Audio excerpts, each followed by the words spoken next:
Rajiv, I have a very particular business problem. Majority of the time I'm involved in handling sales and meetings with clients and handling their queries and all that I'm unable to give time to my team and get into the exercise of team building. Okay. How do I work around this? Give it up for India's leading business coach, Rajiv Talreja. When you fulfill the need, people will fulfill your pockets. Just because you don't know does not mean it is not possible. So what you're saying is because you're spending most of your time handling customers Right. or doing sales meetings, Right. you're not able to dedicate time to building a team. Right. Phenomenal. Now, let me tell you one thing. This is not a time management issue. Right. So I'm not going to give you a time management tip. Right. This is a mindset issue which most small and medium business owners fall into this trap where they give customer priority and leave behind a team. So let me give you a scenario. Let me give you a couple of scenarios to help you understand what I'm saying. Scenario number one. Let's just say you have a team meeting scheduled on Thursday morning at 11 a.m.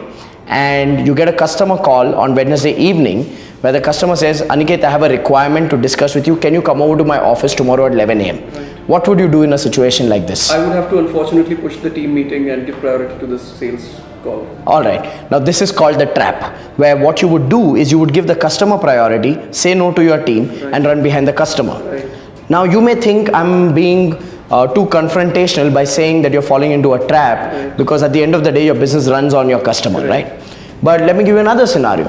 Second scenario, you have a customer appointment for Thursday 11 a.m. and on Wednesday you get a call from a second customer Right. who says, Aniket, I have a requirement, can you come over to my office tomorrow at 11 a.m.? Right. What would you do in a scenario like this? I would have to unfortunately, but still I would have to give priority to the first client whom I have committed, and I would ask the second one to reschedule somewhere probably after the first meeting. Awesome.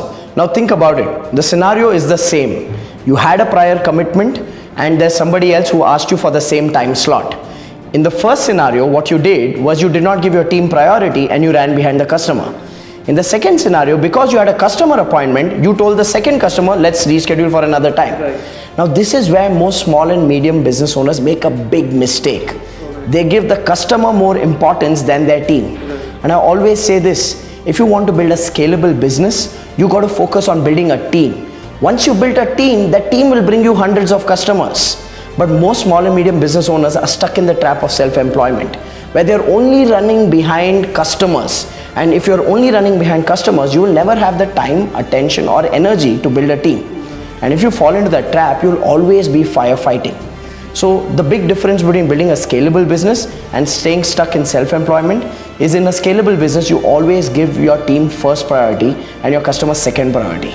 But if you're going to be stuck in self-employment, you're always going to keep serving customers and you'll only have a handful of customers. So remember the rule, team first, customer second.